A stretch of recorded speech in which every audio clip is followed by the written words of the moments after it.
al programa Diálogos Civiles en esta edición. Hoy día vamos a estar conversando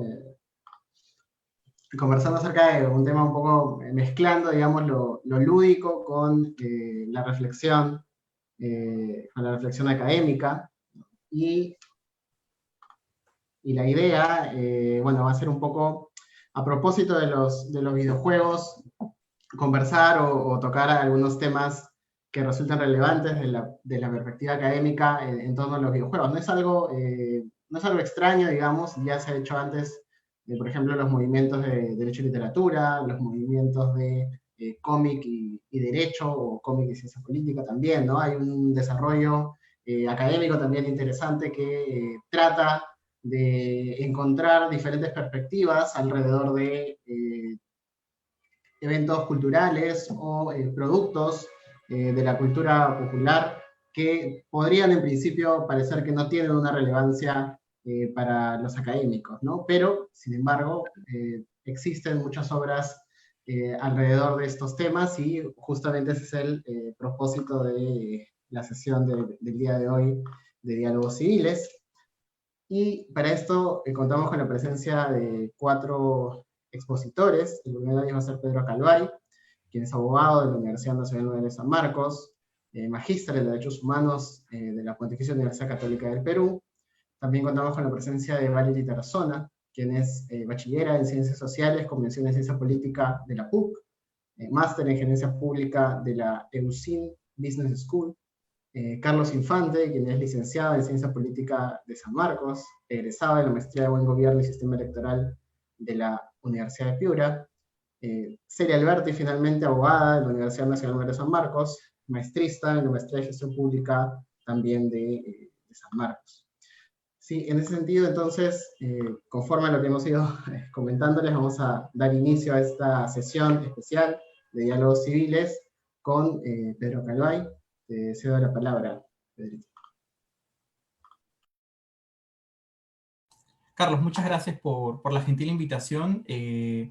Tengo una serie de sensaciones encontradas, ¿no? Por un lado, la emoción de hablar de un pasatiempo, y por otro lado, la pasión que me implica hablar de un tema que trabajo desde lo académico y lo profesional, el tema de los derechos humanos. Entonces, sobre todo porque quiero empezar con una confesión. Estuve buscando bibliografía, estuve buscando algunos elementos académicos para hablar de este tema, y encontré cosas interesantes, pero lo novedoso de esto es que discutir los videojuegos y los derechos humanos y el derecho internacional humanitario, que tienen una relación interesante desde el punto de vista académico, si bien no es novedoso, porque sí ha habido una reflexión de alguna otra manera muy parcial de acuerdo a determinados discursos, sobre todo en la construcción de las plataformas de videojuegos, en los juegos de roles y los límites respecto al uso de los juegos de roles a nivel tecnológico, y qué dilemas morales hay en el uso de los videojuegos, sobre todo en temas de aprendizaje,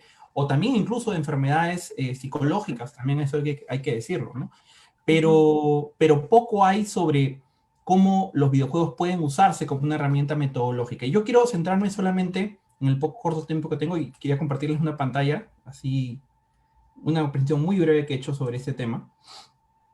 Y quiero empezar esta reflexión, es un punto de partida, necesariamente, para hablar de derechos humanos y derecho internacional humanitario, y cómo los videojuegos, creo yo, pueden ser una herramienta útil para reflexionar de diferentes aspectos, ¿no? Obligaciones internacionales, parámetros de protección de grupos de especial vulnerabilidad, internacionalización de ciertos aspectos también del discurso en los videojuegos también está presente, pero sí quiero centrarme a menos, y el objetivo de mi exposición es centrarme solamente en un aspecto que es el caso del derecho internacional humanitario, concretamente respecto a los crímenes de guerra, ¿okay? Que quiero comentar algo brevemente.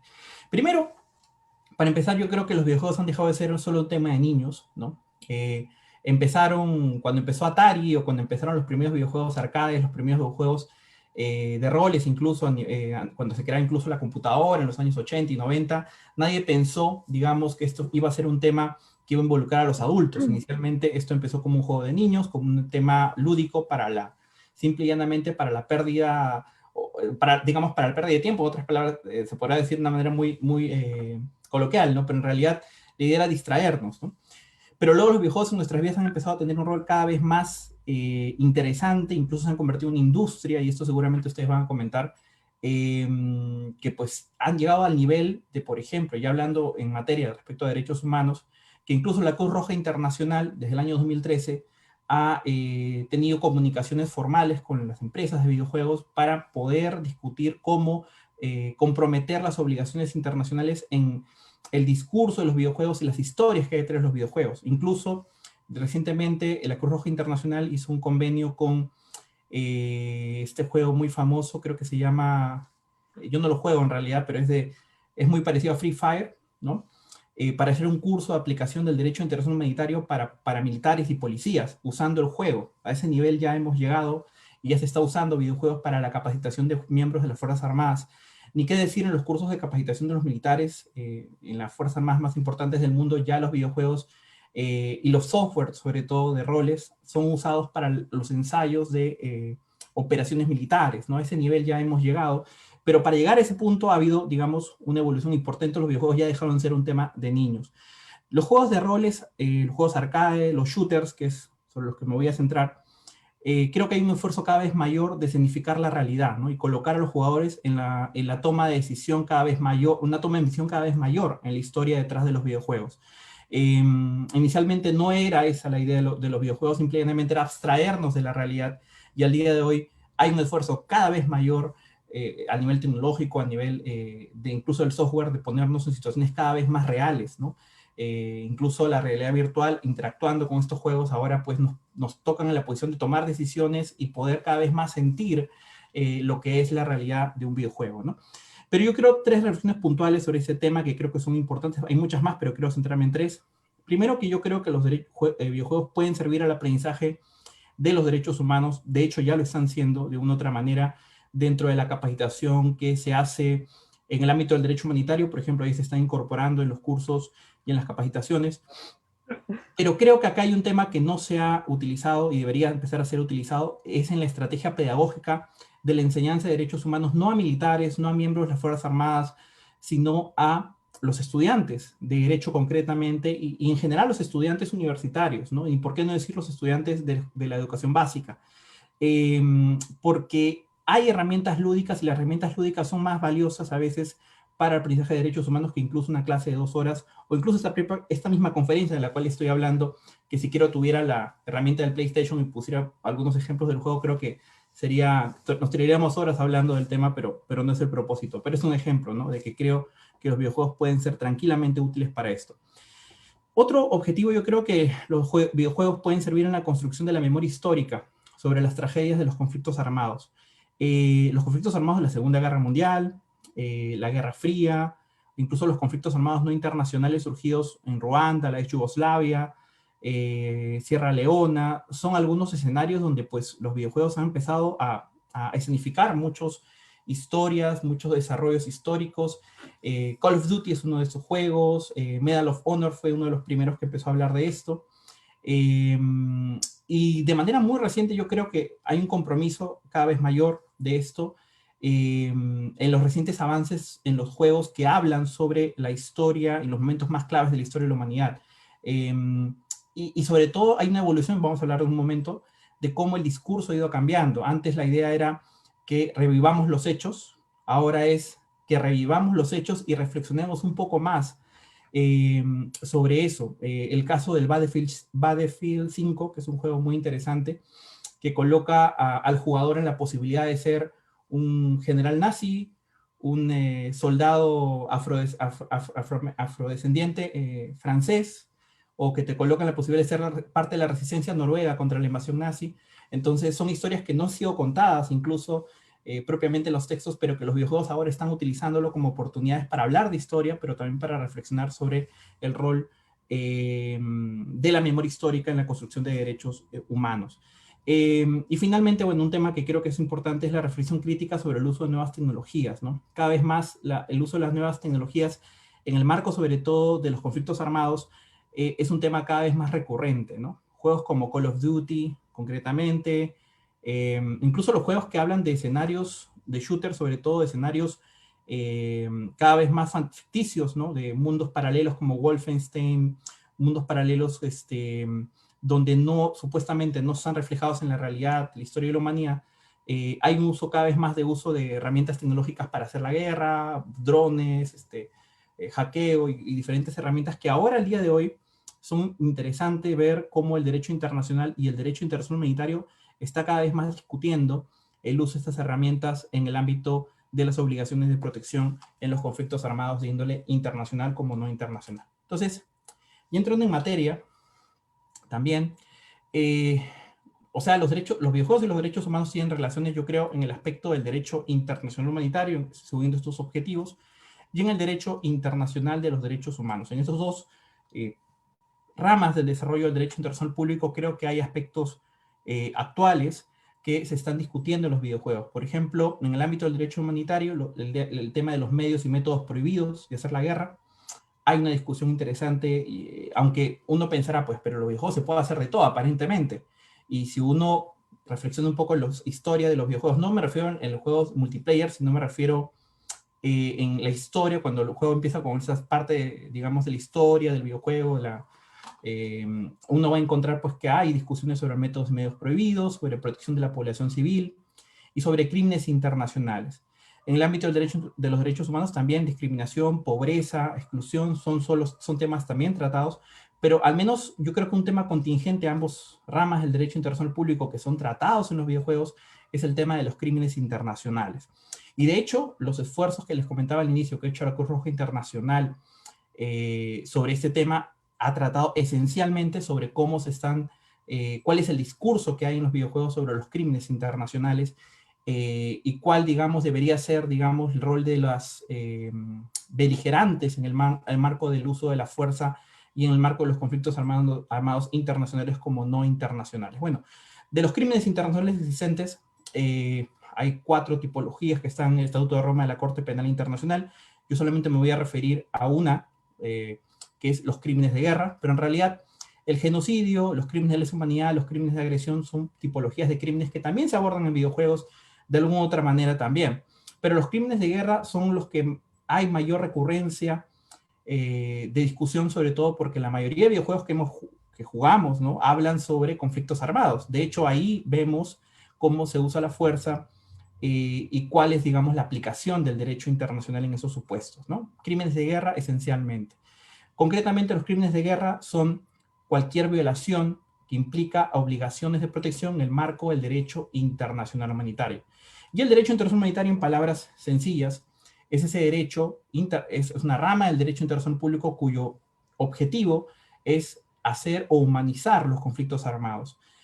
Hacer que los conflictos armados no solamente sea un uso de la fuerza desmedido, sino que haya en el derecho internacional y en la aplicación del uso de la fuerza cierta humanización de los medios y métodos que usamos, ¿no? Es lícito en el derecho humanitario privar de la vida al enemigo, pero hay que hacerlo de manera humanitaria. Hay formas permitidas en el derecho humanitario de acabar con la vida, acabar con un objetivo militar, pero hay formas también no permitidas. Entonces, de eso trata más o menos el derecho humanitario.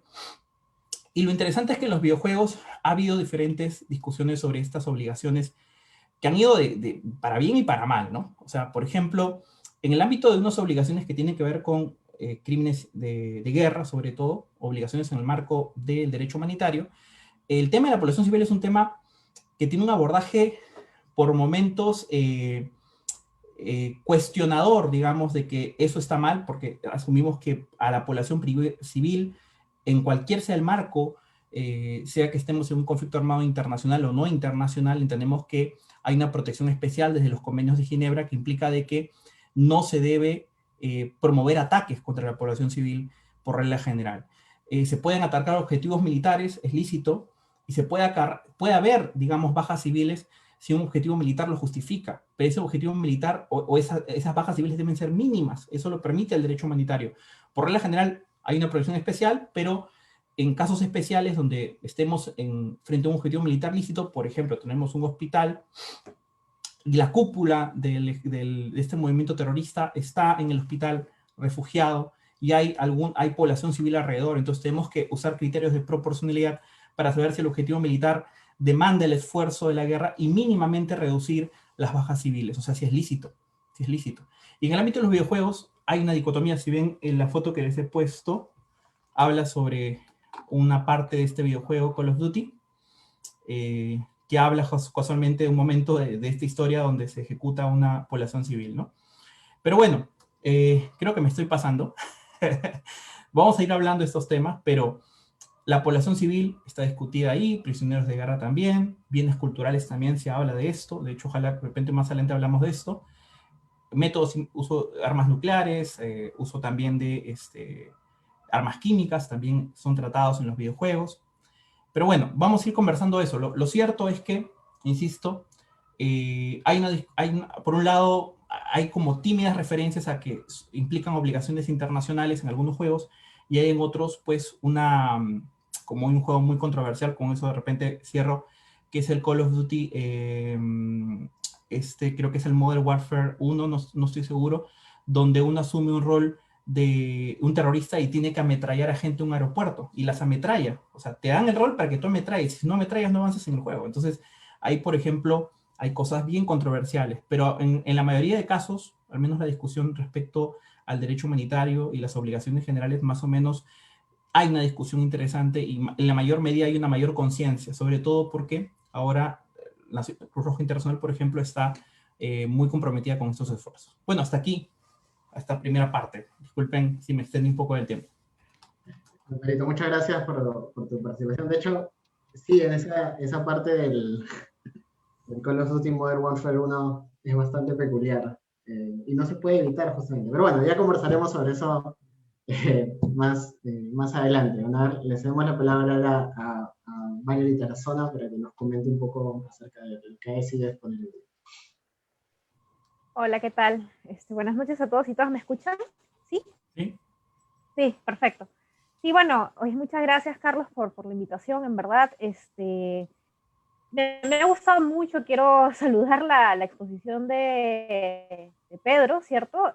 Me ha gustado bastante porque me ha hecho pensar inclusive más cosas de las que pensaba yo, digamos, comentarles un poco. Mi exposición más que teórica va a ser testimonial, pero dado que soy politóloga y además, eso creo que es importante también porque hay algo que ha dicho Pedro que a mí me ha tocado en el corazón, que es el tema de que los videojuegos ahora nos permiten reflexionar sobre también aspectos de nuestra vida y las cosas que nos apasionan. Y claro, entiendo que por lo que he entendido de la exposición, que Pedro es un activista en derechos humanos y yo soy activista también, estoy en un partido político, he sido representante estudiantil, entonces en verdad muchas veces creo que uno, claro, desde su misma experiencia y sus conocimientos también profesionales, ¿no?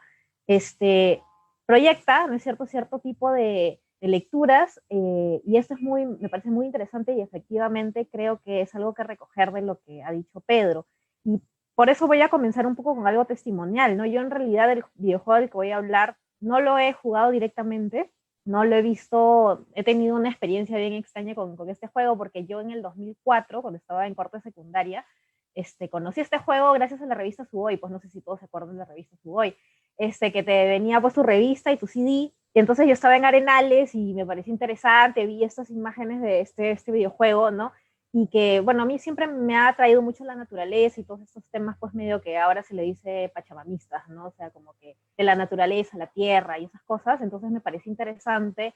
Lo compré la revista, me vino con el CD, en el CD me vino el soundtrack y me quedé pegadísima al soundtrack. Entonces, digamos que esa fue la primera etapa de conocer a Final Fantasy VII, que es el videojuego que quería comentar. Y luego ya ahora, después de 16 años, he vuelto a encontrar el juego con el remake a través de mi pareja, que de hecho me ha apoyado un poco en dar estas pinceladas de un poco este testimonio e intentos de darle una mirada un poco más de científico social a esto, ¿no? Entonces, bueno, casualmente cuando yo me reencuentro con Final Fantasy VII es ese fin de semana que se estrena el documental Hugo Blanco Río Profundo, que fue pues un fin de semana en el que todo el mundo se pasaba los links, ¿no? Y estaban viendo la presentación internacional. Y justo, o sea, vimos el documental y esa misma noche, Piero, que es mi pareja, se pone a jugar, ¿no? Empieza a jugar, ¿no? El videojuego. Y a mí me causó bastante, lo primero que me impresionó fue recordar de que una de las cosas que me había llamado el juego era esta conexión con la tierra, todo este tema, no sé si ustedes conocerán un poco la historia, el argumento de Final Fantasy VII, pero se centra en un protagonista que es un mercenario, ¿no? Pero que se une a un grupo ecoterrorista que se llama Avalancha, ¿no? Entonces ellos lo que hacen es destruir una serie de reactores, ¿no? Nuevamente acá está lo que mencionaba Pedro, todo ese tema de los vínculos de los juegos con el tema de las armas y los conflictos, ¿no? Y todo el tema de la violencia. Entonces, bueno, se une este grupo ecoterrorista para detener este control mundial que tiene esta corporación llamada Shinra, que lo que hace es casualmente drenar la vida de este planeta Gaia para usarlo como fuente de energía. Entonces yo vi eso de las primeras cinemáticas y me quedé pegada. Y claro, estuvimos ahí como no sé cuántas horas viendo mientras mi enamorado jugaba, y yo pegadísima a la historia.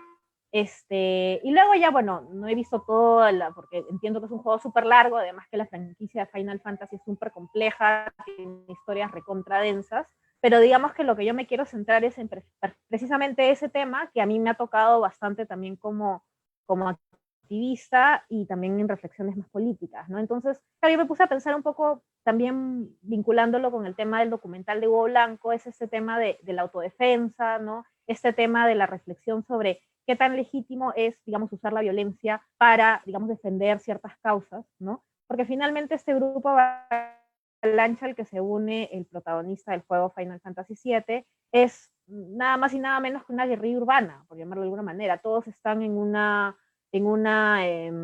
¿cómo decirlo? Un slum, o sea, es como un lugar precario donde viven, como un asentamiento humano, ¿no? Todos viven en un asentamiento humano y quienes son los funcionarios de esta empresa, corporación, ¿no? Que está extrayendo la energía, viven en una ciudad llamada Midgard, y esta ciudad pues es una cosa céntrica, ¿no? Entonces es un círculo que tiene edificios súper ultra modernos, pero alrededor de toda la ciudad está la gente que vive en condiciones precarias, ¿no? Muchos de ellos con casas de calamina, como que varios de ellos tienen que vivir de esta forma de vida medio informal. Y yo pensaba, primero que el remake creo que ya tiene como no sé cuántos años, o sea, creo que el primer juego es el 97, me parece, y el remake ha salido hace unos meses, o el año pasado, me parece, y tiene un montón de tiempo, y yo digo, desde hace como 30, 25 años más o menos, y ya se está pensando esto que digamos ahora, como mencionó bien Pedro, ya son debates internacionales, ¿no? El rol, digamos, devastador que está teniendo el capitalismo, el rol devastador que está teniendo, digamos, el avance industrial en la tierra y en general en las actividades de no solamente, digamos, la naturaleza, sino las actividades humanas de ciertas poblaciones. Y ahí volvemos al derecho humanitario que mencionaba Pedro, ¿no? En este juego hay bueno, conforme avanza la historia, ¿no? Este mercenario se une a este grupo ecoterrorista que tiene una serie pues, de personajes que no van desarrollando su historia y en algún momento llegan a rescatar a un ser vivo que es como un gato gigante, pero no me acuerdo su nombre, que es Nanuki, un nombre en japonés, y escuchando también, este juego ha sido objeto de análisis, no solamente, digamos, de gamers, sino de gamers que tienen vinculación con poblaciones indígenas. En la mañana, buscando un poco a ver cómo hago para vincularlo esto a un debate mayor sobre digamos, cuestiones legales, googleé y me encontré con un podcast de activistas indigenistas de Estados Unidos y de Canadá, estaban debatiendo el tema de Final Fantasy VII porque efectivamente el tema del anticapitalismo, el tema del ecoterrorismo, el tema de qué tan legítimo es usar la violencia para defenderse del avance de estos intentonas extractivistas, es cada vez mayor, ¿no? Entonces, bueno, ellos son ecoterroristas por esta razón, digamos, más de bien común, ¿no es cierto? Más de una razón más política, ¿no? Más pública, pero el líder, en realidad, que es Barret, que es un guerrillero, básicamente, tiene una vendetta, ¿no? Tiene esta vendetta, esta venganza personal, dado que la empresa, ¿no es cierto?, que es la que está extrayendo esta energía de la tierra, ha destruido su pueblo de origen, que es un pueblo pequeño, rural, que extraía carbón, ¿no? Todo esto, esta energía de la tierra es mucho más, digamos, avanzada de alguna manera, y además que mata o asesina a su mejor amigo que se oponía a que esta empresa entre, ¿no? Yo pienso, wow, ¿no? Estos temas, y ahorita hace 2 días han asesinado a un defensor de la tierra que se oponía a la actividad ilegal maderera, y madre de Dios, ¿no? Entonces miren digamos, la analogía. Entonces, bueno, la historia avanza, ¿no? Se ven envueltos en este conflicto y luego ya no solamente es el grupo ecoterrorista, sino que, bueno, ya hay elementos más fantásticos, ¿no? Hay una amenaza mayor para el mundo porque se encuentran con que esta empresa no solamente extrae, ¿no es cierto? No solo extrae energía, sino que también hace experimentos. Entonces te das cuenta de que también hay una reflexión ahí, o hay un llamado a pensar en cómo la humanidad, de alguna manera, está afectando también la naturaleza porque la está modificando genéticamente. Entonces no solamente eran estos extractivos, sino que también estaban jugando con la bioética. Entonces bueno, cayó, digamos, se enteran después del desarrollo de la historia, de que cayó un meteoro, y dentro del meteoro había una suerte de alien, que es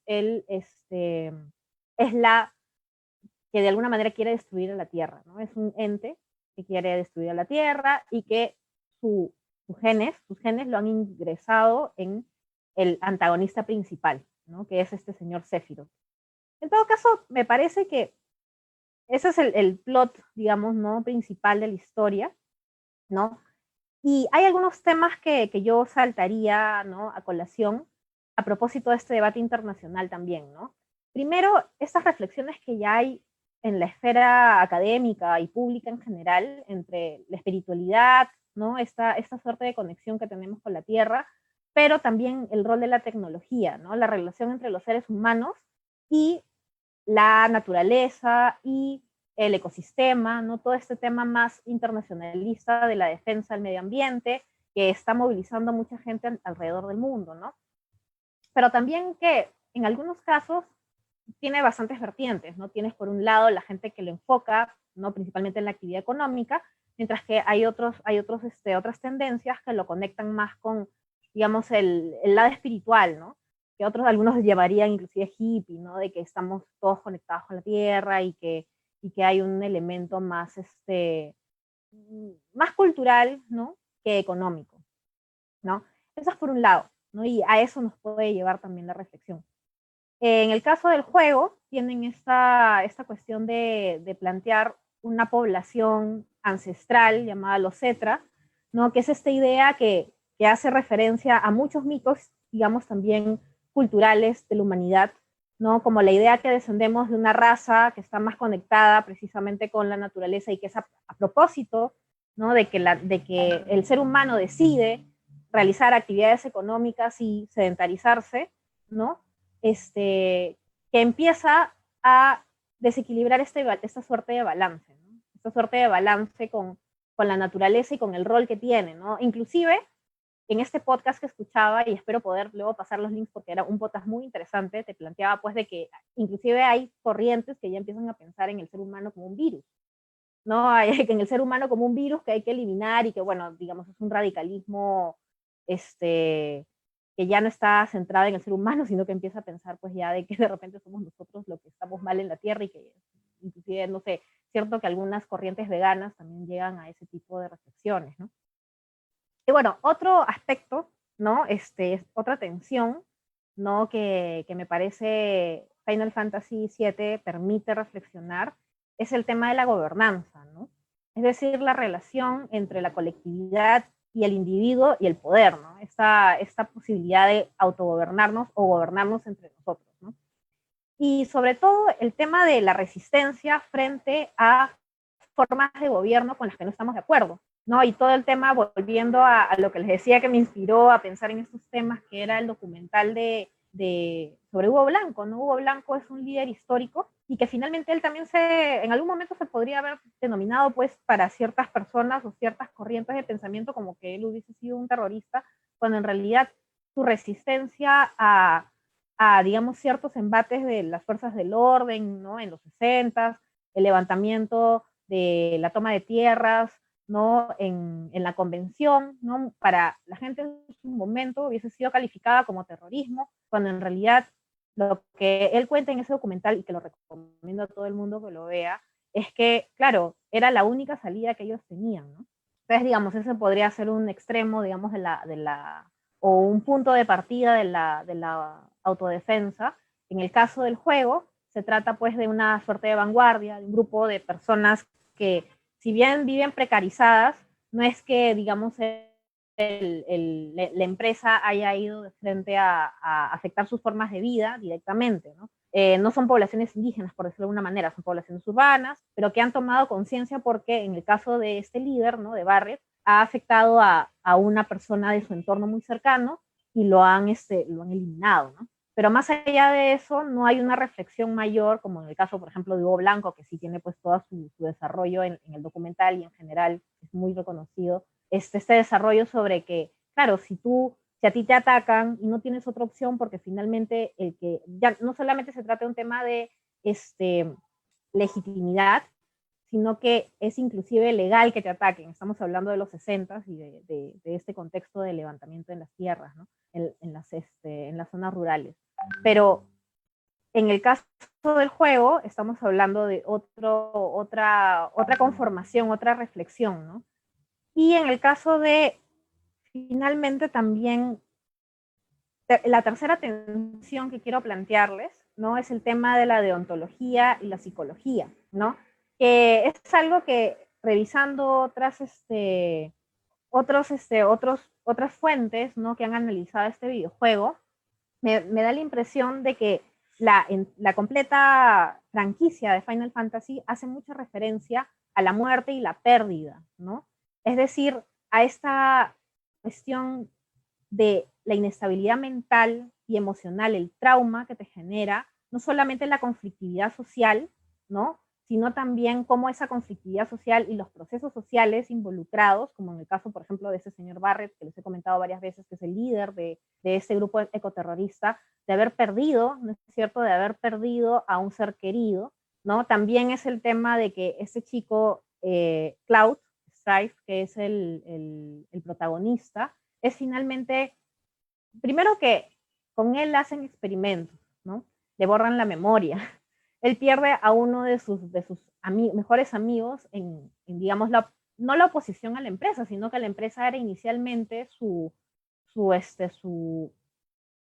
lo contrataron a él como parte de las fuerzas del orden. Entonces, en una de estas incursiones, ¿no? Él pierde a su mejor amigo y también tiene esta suerte de pérdida, ¿no? Entonces, también te das cuenta de que los videojuegos, además de plantearte sistemas sociales, ¿no? Sistemas políticos y estas tensiones entre lo que sucede en la sociedad y la política y en general esta relación con el poder y con cómo se da el sistema económico y cómo se da la forma de vida para generar entre energía, economía, actividad humana, también te plantean esta cuestión muy personal y muy psicológica, ¿no? También inclusive en las cinemáticas, ¿no? Cómo te plantean el tema de la memoria, el tema de haber perdido a estos seres que son cercanos y a través del dolor y la violencia, ¿no? Volviendo a lo que planteaba Pedro, ¿no? Más allá también del derecho humano, también te plantean las casuísticas, te plantean, no sé, pues, ¿no? Esta cuestión más cruda del dolor, ¿no? Y bueno, creo que eso es todo lo que quería plantearles. No sé si tengo más tiempo, pero por el momento sería todo. Muchas gracias, Carlos. Ok, Valerie, muchas gracias por las interesantes reflexiones. Ahora le doy el pase a Carlos Infante para que nos pueda comentar también un poco del videojuego y la ciencia política también en este caso, ¿no? Igual que Valerie. Te dejo la palabra, Carlos. Hola Carlos, gracias. Gracias por la invitación. Un saludo a todas las personas que nos están acompañando en esta noche. Y yo básicamente quiero hablar de uno de los juegos con los que me he identificado el año pasado. La verdad es que soy bastante aficionado a los juegos, uno de mis pasatiempos favoritos, con la música y la lectura. Entonces, quiero hablar de un juego que se estrenó el año pasado, que se empezó a producir desde el año 2015 por Bend Studios. Es un juego que se llama Days Gone, que voy a presentar una diapositiva para que ustedes puedan... A ver, ahí estoy compartiendo. Ya, bueno, este es un juego bastante nuevo, es un juego de mundo abierto, en donde el personaje principal, uno lo ve en tercera persona.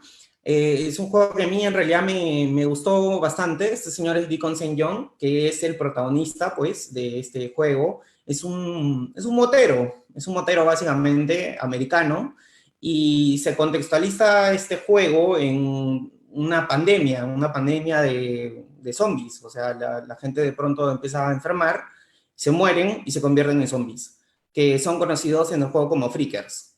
De hecho, hay varios tipos de freakers.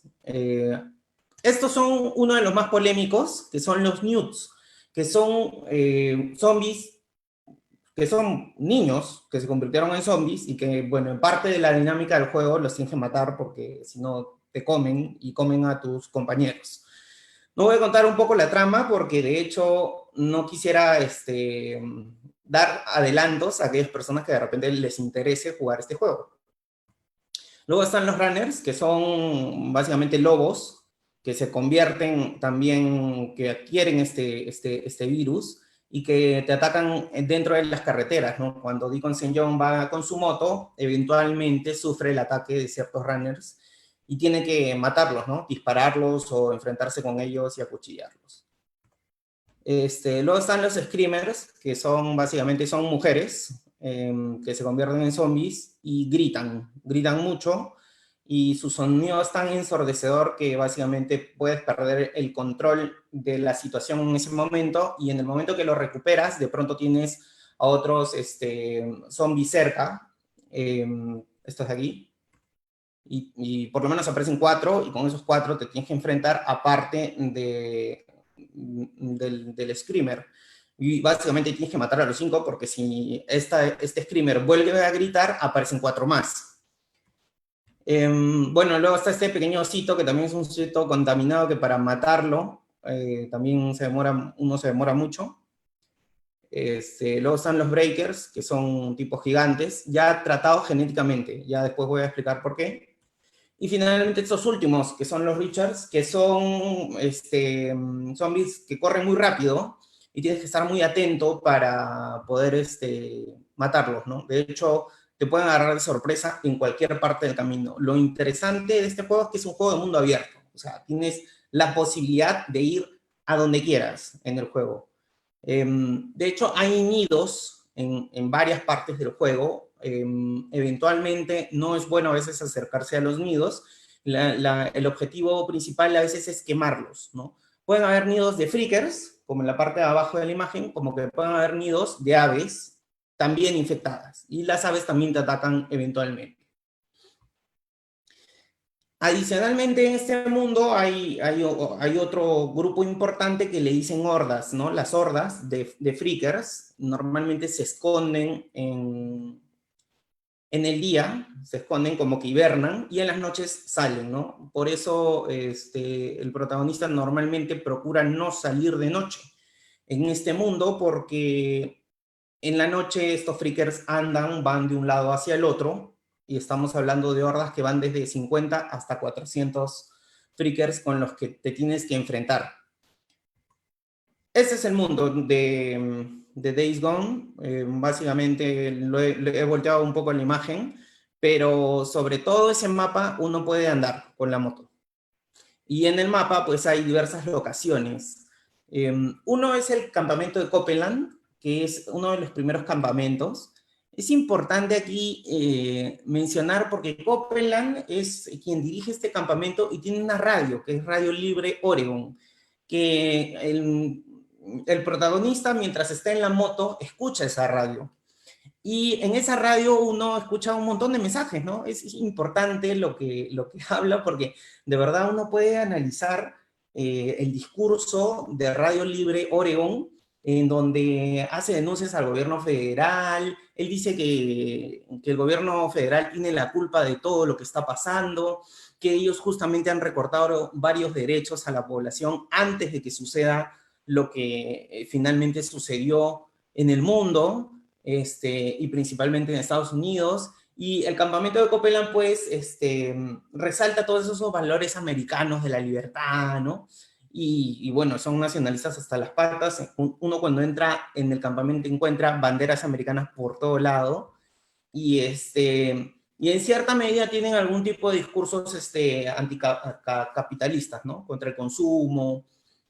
Copeland es una persona muy contestataria, ¿no? Y denuncia permanentemente a un grupo que se llama Nero, que vendría a ser como un organismo estatal que se encargó del control de la pandemia. Luego están los emboscadores que están en medio de las rutas, ¿no? O sea, digamos, te tienes que cuidar, aparte de los freakers, te tienes que cuidar de los emboscadores, que es gente que simplemente no forma parte de ningún campamento y se dedican a robarle al resto. También te pueden robar a ti, entonces hay que tener cuidado.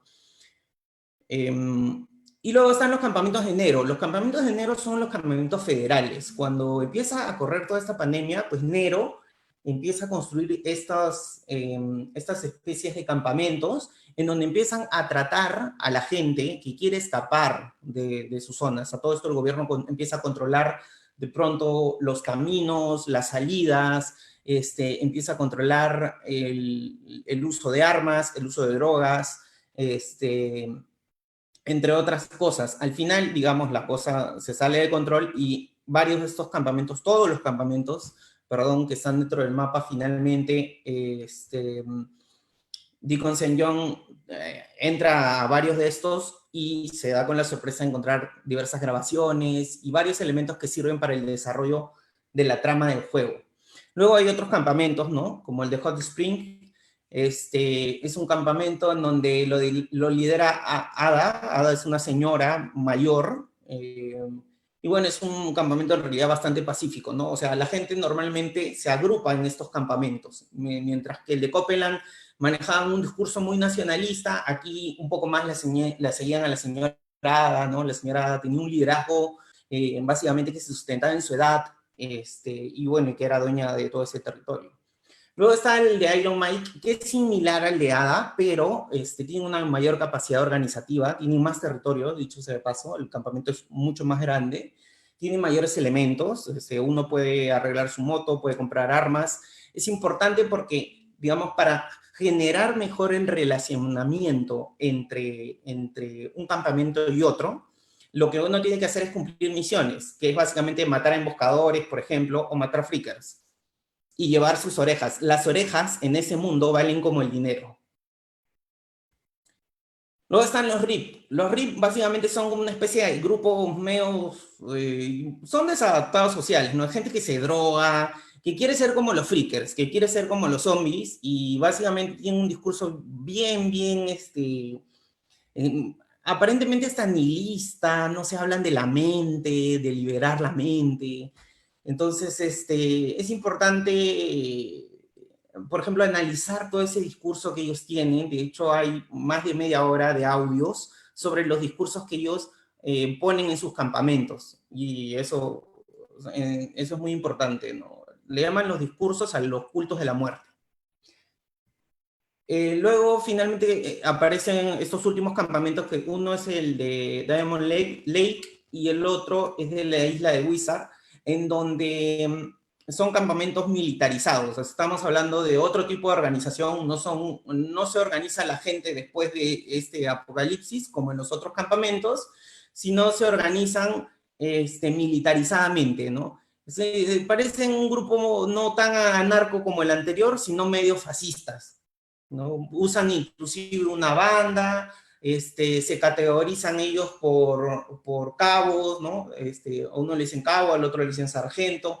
Es una sociedad totalmente militarizada, tienen un desprecio sobre los criminales, ¿no? Los tratan prácticamente como seres inferiores, inclusive hasta los asesinan públicamente si es que cometen algún tipo de error, le dicen en nombre de Dios.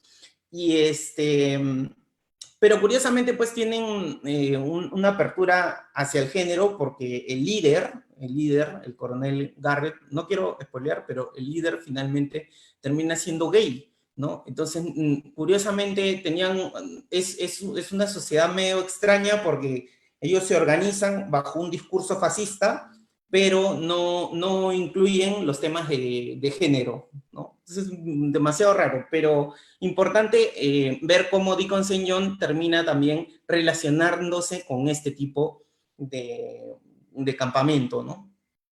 Inclusive él pasa a ser un cabo, y en la parte de la trama le dicen cabo Deacon St. John pues, a cada rato, y cumple varias misiones para ellos. Es básicamente lo que yo les quería compartir. Hay en YouTube, y a mí me parecería importante realizar un análisis, sobre todo un análisis del discurso. Quiero compartir aquí esta pantalla antes de terminar, y ya después podremos hablar de otras cosas. A ver. Sí, aquí está. Mira, aquí en YouTube uno puede encontrar los discursos, bueno, hay notas de investigaciones de Nero. Nero, de hecho, era al final, o sea, no quiero adelantarme en la trama, pero Nero tenía mucho que ver en lo que había sucedido. Pero aquí están los discursos completos del campamento de la muerte, que podríamos pues asociarlos hasta algunos discursos hacia algún contenido filosófico, ¿no? Hablan de no temerle a la muerte, de que la libertad está cercana a a la muerte, que la mente nos controla, ¿no? Varios discursos, inclusive, que abordan con el budismo, con el nihilismo. Habría que hacer ahí un análisis, ¿no? Del discurso. Acá están, por ejemplo, también los discursos, bueno, acá están los sermones al culto de la muerte, los discursos del coronel Garrett. En el discurso del coronel Garrett habla mucho, por ejemplo, de la Biblia, de por qué hay que asesinar a aquellos que no cumplen las normas, y que están a puertas de una guerra santa, ¿no? De que todo lo que está pasando en realidad Dios lo ha mandado, que a él le han encargado de organizar un arca y que a partir de eso él puede impulsar su propia guerra santa. Entonces, hay mucho material, por ejemplo, por analizar en este juego. A mí lo que me encantó es que en realidad es un mundo abierto y que el personaje va mutando. Desde que empieza la historia va cambiando sus discursos y se va adecuando a cada situación para poder obtener la confianza y los objetivos que finalmente quiere para conseguir lo que él buscaba. A todo esto, toda la trama se trata de que él anda buscando su novia, que se pierde a inicios de esta pandemia. Y por eso conoce a todos estos campamentos, ¿no? Entonces, básicamente por ahí yo quería comentarles este juego y de qué manera de pronto podríamos arrastrarlo hacia un análisis del discurso, qué tipo de comportamientos, qué tipo de conductas pueden tener cada grupo y por qué, ¿no? Pero ya definitivamente esa es materia de otro análisis, ¿no? Habría que leer, por ejemplo, cada uno de los discursos, entrevistarse con los productores, con fans, leer los foros y comunidades y demás, y de repente podríamos sacar algún tipo de estudio más interesante, ¿no? Eso es todo.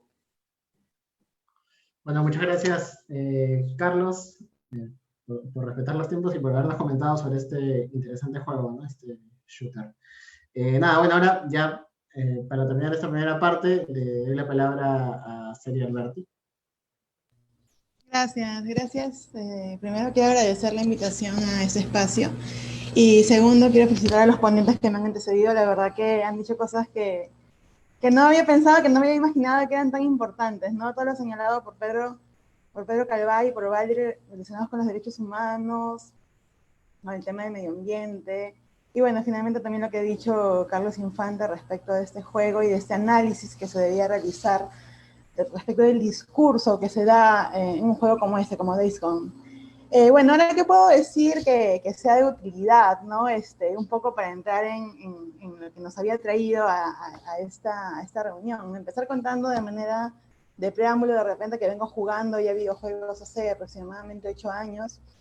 No ha sido muy buena, muy asidua, pero no puedo dejar de emocionarme siempre que hay un juego nuevo y que tengo ganas de jugarlo, ¿no? Creo que siempre es bueno dedicar tiempo a este pasatiempo y qué mejor que un videojuego para hacerte compañía, ¿no? Para mí es principal.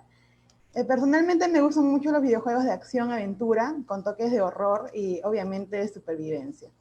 Generalmente estos juegos se permiten jugar en tercera persona y claramente deben contar una historia que resulta sumamente importante, ¿no? Creo que tenga una historia que te atrape es algo que, al menos en lo que a mí me respecta, sí me parece primordial al momento de escoger.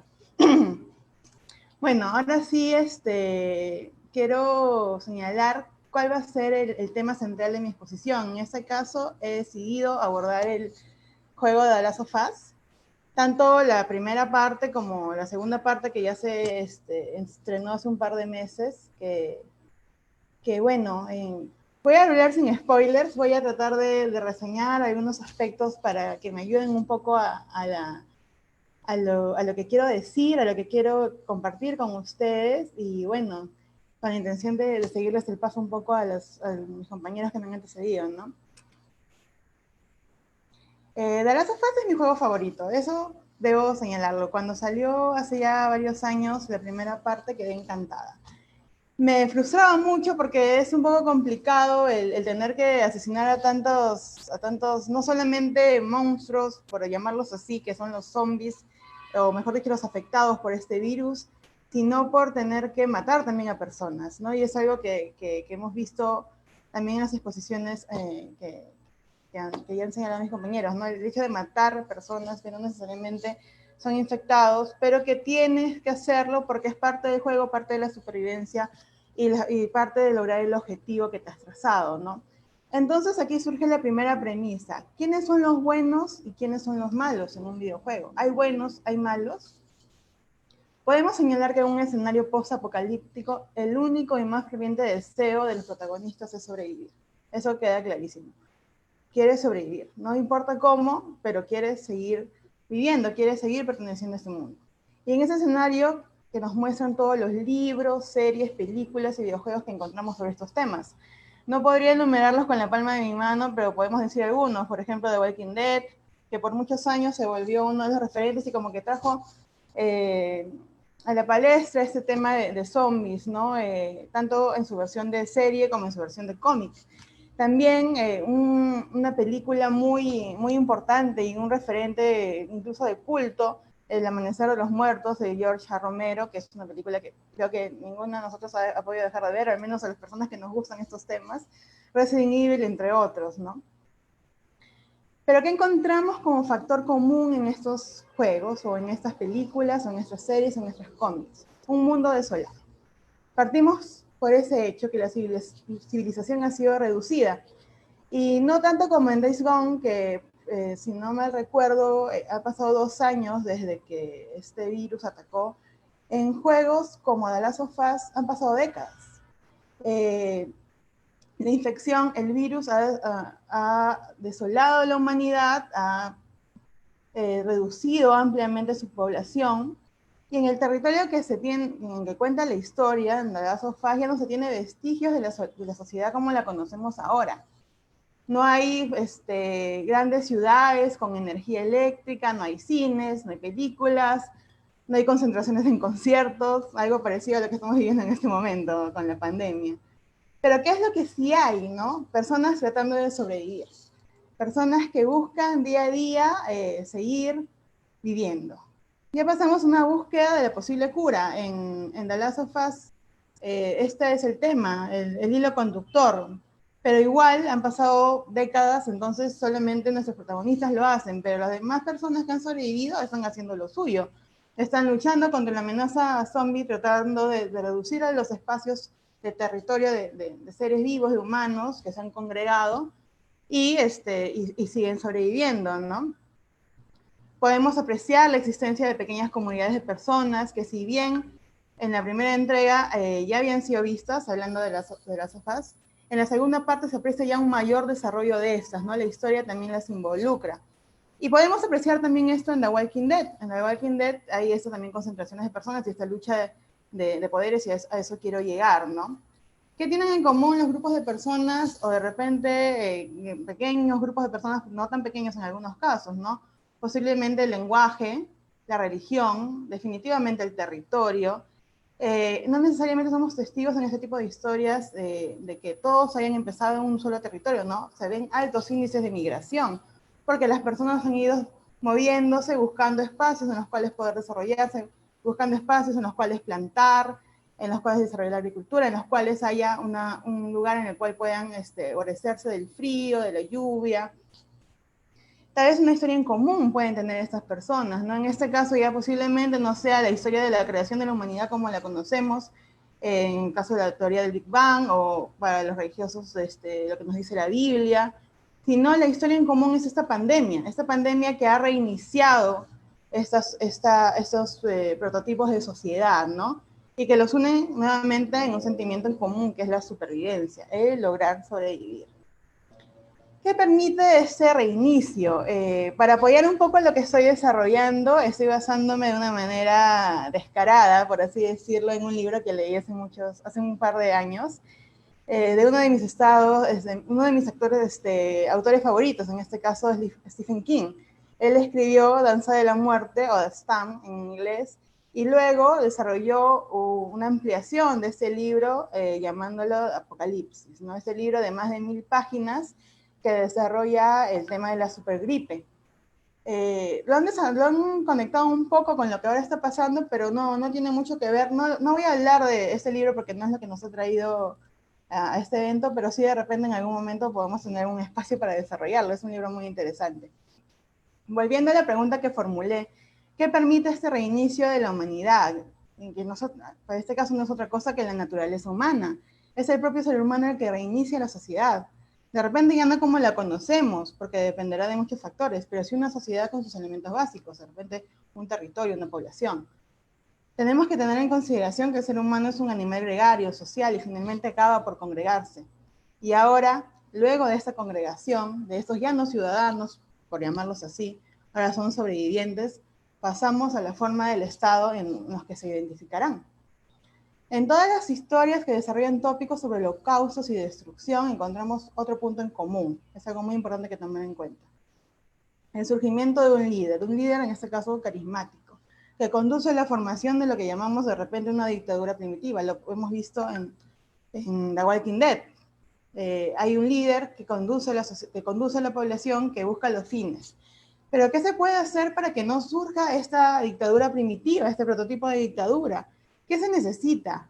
¿Es mala la dictadura? No, como lo señalé al principio, en el caso de ese holocausto zombie que ha desolado a la sociedad y a la humanidad, no hay buenos y no hay malos, solamente hay gente sobreviviendo. Entonces, volviendo al punto, lo que se necesita es la existencia de la tecnología. La tecnología es muy importante. ¿Qué pasa en estos mundos post-apocalípticos en los cuales han sido destruidos por una pandemia, por un holocausto zombie? Todavía la tecnología existe. Existen las construcciones, existe todas las cosas que conocemos respecto de la ciencia, solamente que, bueno, no han sido diezmadas porque la población se ha tenido que movilizar, pero finalmente están ahí, están a la espera. Esta tecnología va a permitir algo muy importante, va a permitir que los técnicos que todavía existen, que pueden existir y que están congregados, la puedan continuar usando, la puedan continuar desarrollando. Y ustedes se preguntarán de repente, ¿por qué eso no permitiría o no incentivaría la formación de una dictadura?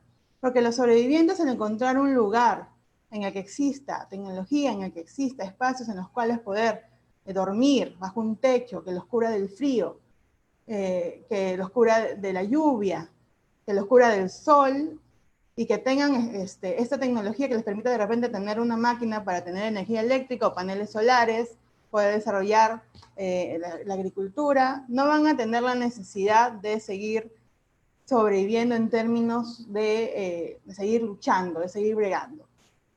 Eso va a permitir que se forme de repente ya otros aspectos de la sociedad. La sociedad, los sobrevivientes ya no van a buscar seguir sobreviviendo porque ya tienen un espacio donde desarrollarse. Lo que van a buscar ahora es asentarse y formar la sociedad como la recuerdan, como existió hasta antes de esta pandemia. Se van a poder formar otras formas de gobierno, ¿no? Porque si empiezas de cero, esta tecnología va a permitir que ya la utilices y la puedas replicar. En sociedades como la nuestra, por ejemplo, podríamos replicar una democracia representativa, por ejemplo. No tienes que preocuparte por lo más importante, como ya lo señalé. Pero si algo hemos enseñado este tipo de historias es que el peor enemigo muchas veces no es el zombie o la enfermedad, sino el propio ser humano. Entonces, ¿qué tiene que ver todo lo que estoy señalando con el derecho o con la política? Pues mucho, porque el siguiente paso para que una sociedad pueda surgir como tal, pueda seguir como tal, es la existencia de ley y del orden. Y no estoy hablando en este caso de la serie. Pero ¿qué es el derecho y por qué es tan importante? Y acá entrando a la materia que me gusta, que es la que he estudiado, ¿no? Pues en términos generales podemos decir que el derecho es el conjunto de principios y normas inspirados muchas veces en ideas de justicia y que regulan las relaciones humanas. Se necesita reconducir la conducta humana, establecer normas que permitan la convivencia, sanciones que garanticen la paz y la tranquilidad de los habitantes de este nuevo orden que se está instaurando. Vemos eso en The Last of Us. Sí, claro que lo vemos. Vemos una forma de organización del grupo humano que pertenece a nuestro protagonista. Y también lo vemos en otras formas de organización de sobrevivientes a lo largo del desarrollo del juego.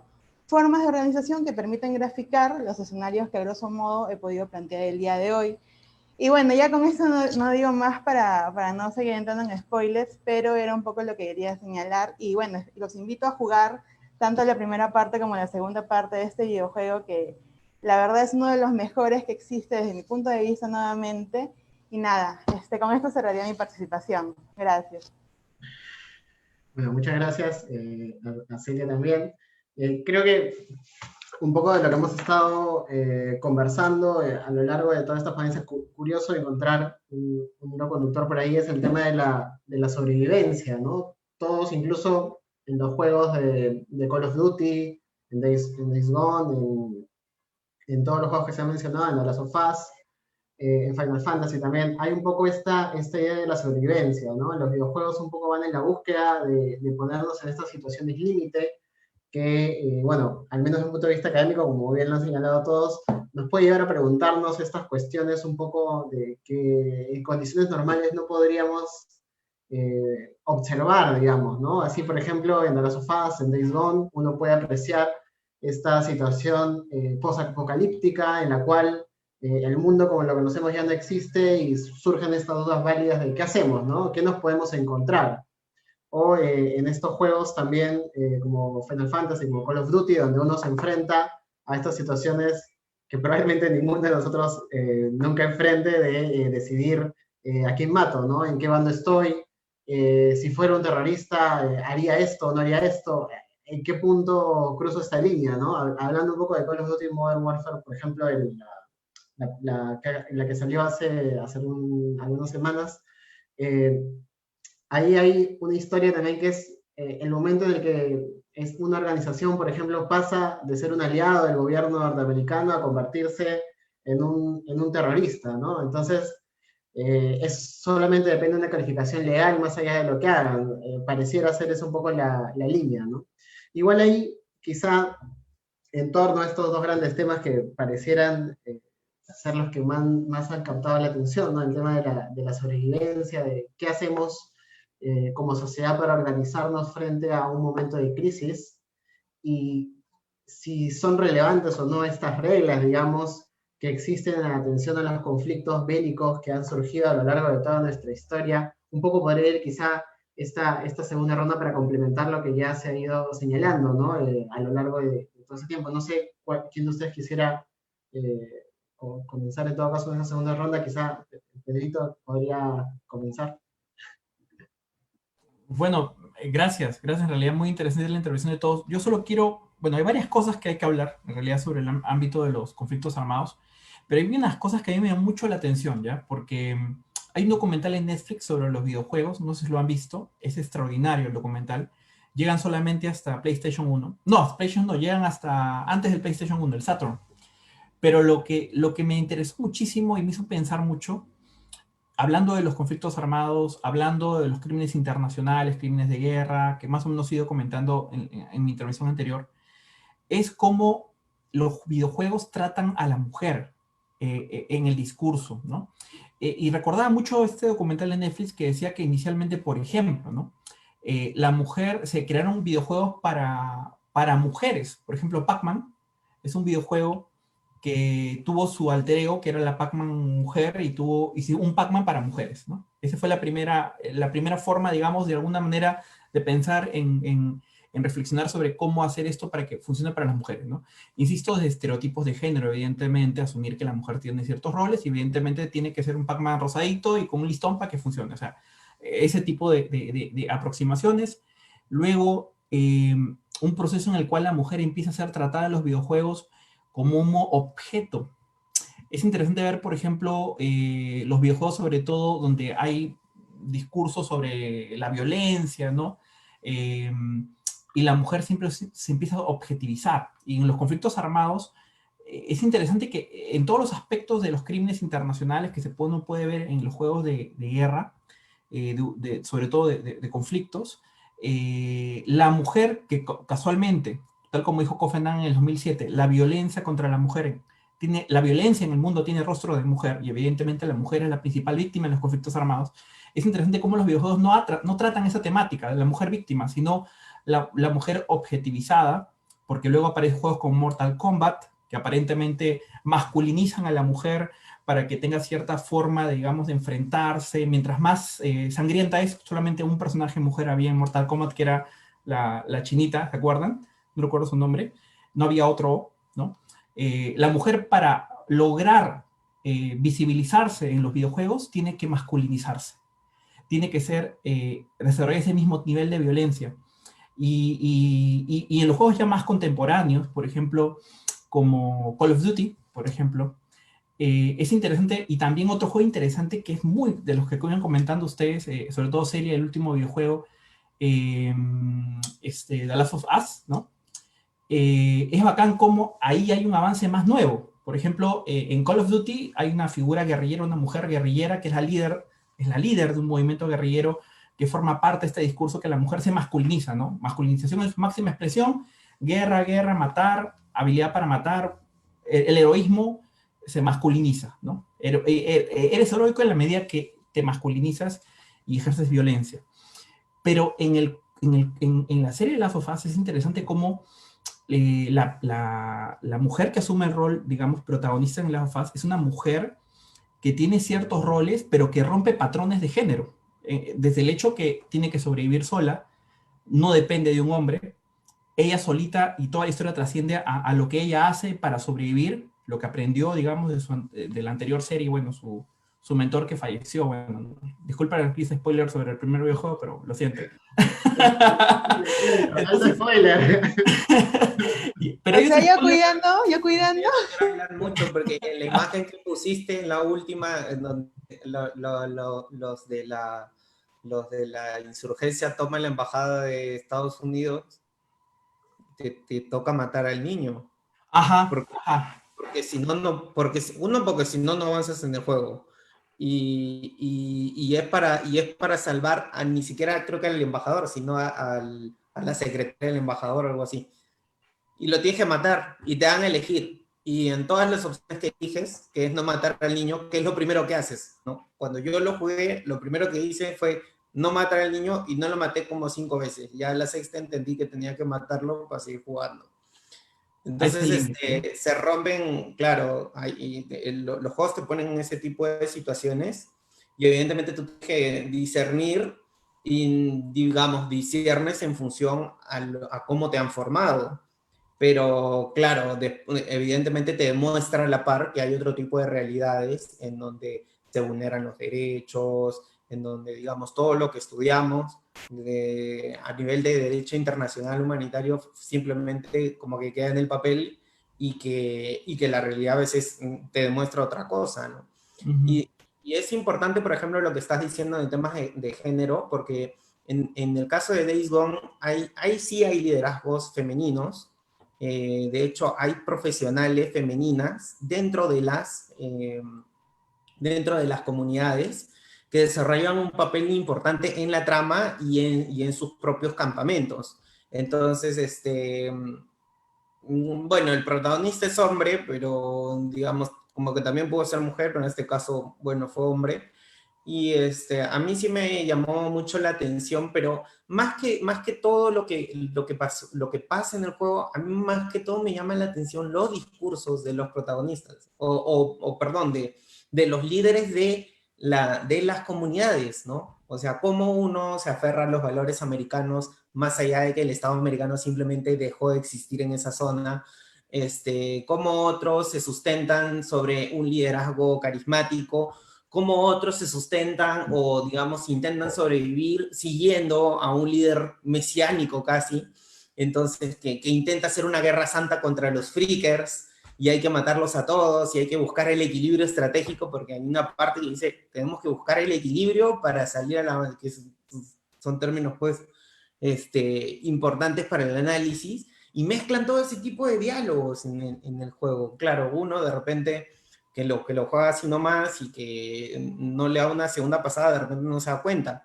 pero cuando van transcurriendo los diálogos, te das cuenta que hay mucho contenido teórico detrás. No parece, pero hay mucho contenido teórico detrás y varias lecciones por ahí que hay que ir aprendiendo.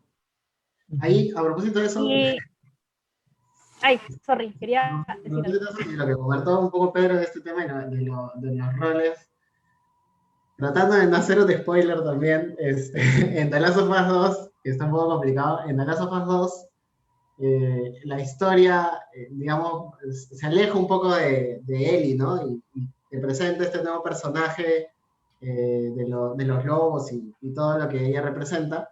Pero luego hay esta historia que está vinculada a esta comunidad que se llaman los Scars, ¿no? Que tiene un liderazgo mesiánico mezclado con una suerte de religión también bastante conservadora, ¿no? Que parece tener bien marcados los roles de género, y el personaje que se va a juntar a esta historia es uno que, digamos, que puede ser identificado como una persona trans, ¿no? Que, o de la historia te da a entender eso también, y todas las controversias que surgen, y bueno, trayéndolo también a digamos, cómo en esta lucha por la supervivencia, inclusive en esa situación tan extrema, igual pareciera que esto no deja de tener, entre comillas, cierta importancia para ciertos sectores, ¿no? Igual creo yo que ahí se ve que a veces en situaciones extremas también la gente suele aferrarse a estas formas de ver el mundo que son radicales también,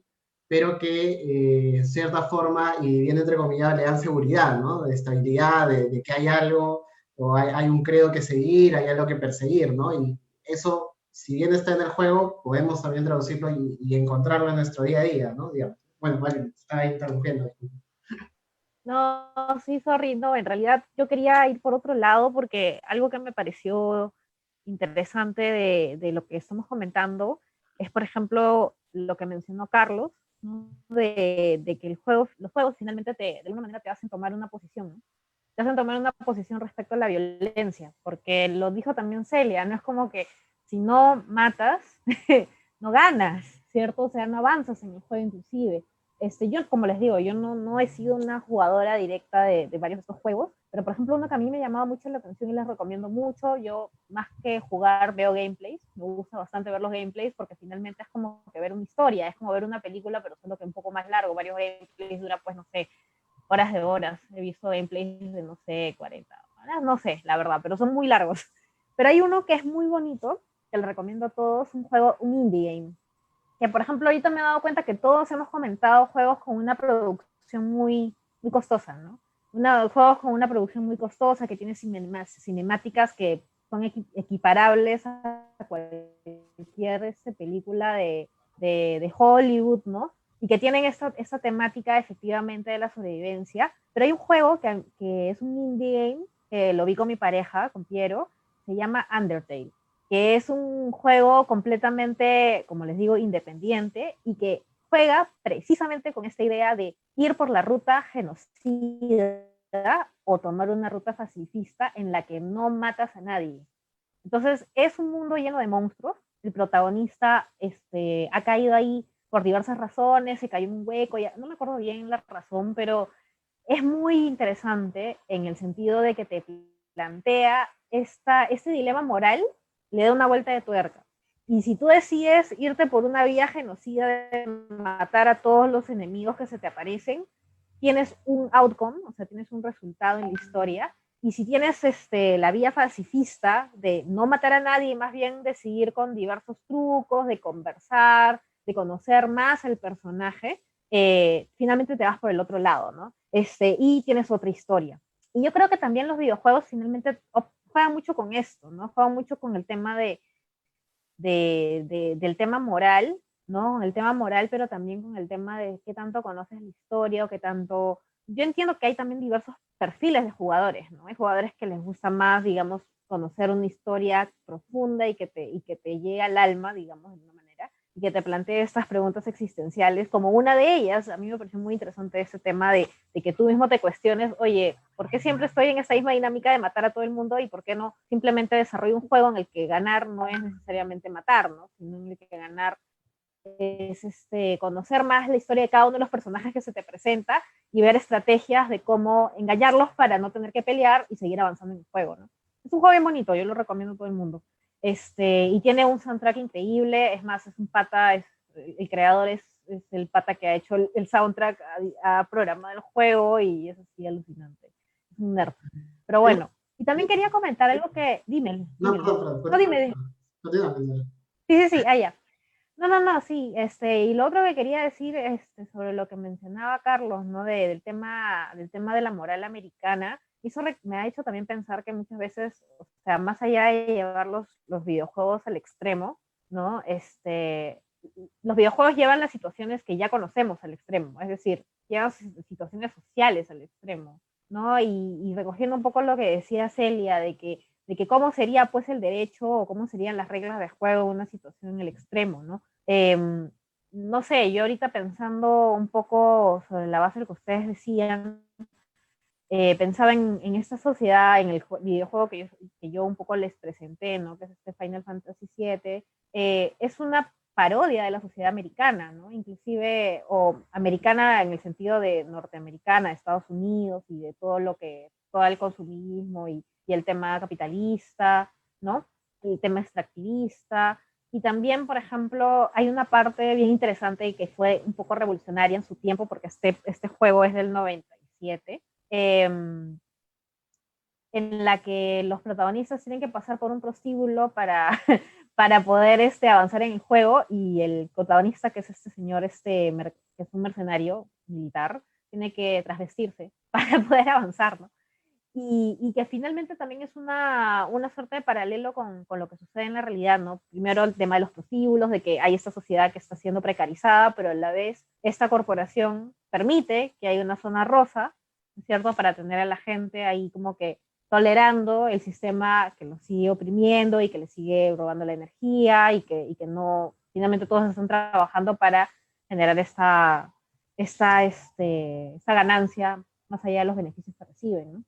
Un poco, más allá de si es el tema de la sobrevivencia o no, también creo que los videojuegos juegan mucho, ¿no? Con parodiar reglas que ya conocemos, solamente que como las ponen en un espacio fantasioso, te das cuenta de, oye, en verdad yo también estoy probablemente en lo mismo, solamente que no me había dado cuenta. ¿Qué sería si lo llevamos al extremo, no? En efecto, ahí me gustaría hacer dos cuestiones, ¿no? Primero, una pregunta que han hecho en la transmisión de Facebook es, yo no he jugado este juego, pero igual, ¿no? Si han considerado tomar la perspectiva hostil de la saga de Tomb Raider, yo la verdad no he jugado mucho ese juego.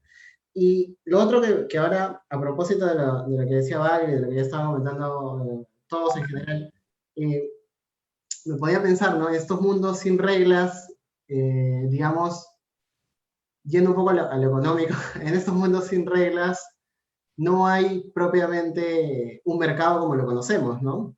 Un poco que es el creo que se nos ha vendido siempre que, bueno, que cierto sector como que menciona como que podría haber esta posibilidad, digamos, de que cuanto menos Estado hay, o si no hay un Estado, igual funciona un mercado, ¿no? Pero digamos que en términos de los juegos, al menos en The Last of Us, por ejemplo, se observa, no hay una moneda, no hay propiamente esta sensación de esta estabilidad que te permite comprar algo, ¿no? Y ahí un poco se evidencian estas reglas, digamos, no implícitas, pero estas reglas que no se suelen apreciar o dar la relevancia que corresponde, ¿no? No hay mercado sin propiedad, no hay mercado sin moneda, no hay mercado sin policía que asegure la propiedad privada, ¿no? Y todas estas cuestiones, no sé, quizás si por ahí, no lo han dicho del todo, pero quizás sí por ahí habría alguna reflexión a propósito de esto y la pregunta que hicieron en Facebook. No sé si quizá Pedrito quisiera empezar o Carlos, no sé. Bueno, yo en realidad, justo comentando un poco, partiendo lo de Celia, que hay un juego muy bueno que también me gusta mucho, que es Guerra Mundial Z, por un poco comentaba, pero yo más que ese juego, en realidad valoro más el libro. El libro Guerra Mundial Z es un libro extraordinario, es un análisis de política exterior, de derechos humanos y derecho internacional. En realidad es un texto muy bueno, porque incluso cuando empezó la pandemia, recuerdo mucho que lo compartí en Facebook, porque hay muchas cosas de ese libro que tranquilamente nos están pasando.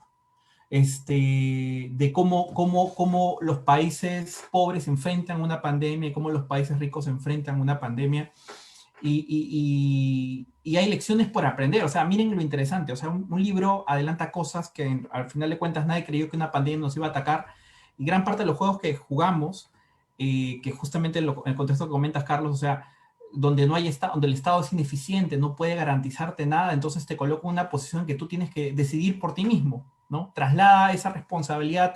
En derechos humanos siempre hablamos del efecto horizontal y efecto vertical de las obligaciones en materia de derechos humanos. Decimos el Estado tiene que proteger, ¿no? Garantizar los derechos humanos de la gente. Y el efecto horizontal, entendemos de que los derechos humanos van también para todas las personas, ¿no? Personas jurídicas y naturales. La pregunta es, ¿qué pasa cuando el Estado ya no está? ¿Qué pasa cuando no hay nadie que pueda hacer velar estas obligaciones horizontales tampoco? O sea, el prevenir, investigar, sancionar, reparar. ¿Qué hacemos? O sea, ¿qué hacemos? Tenemos que sobrevivir, ¿no? Y en la sobrevivencia está el cuestionamiento sobre, yo creo, ya viene un cuestionamiento ético de la toma de decisiones. O sea, acá entramos a la esencia misma, yo creo, del derecho, que es justamente la parte de la moralidad.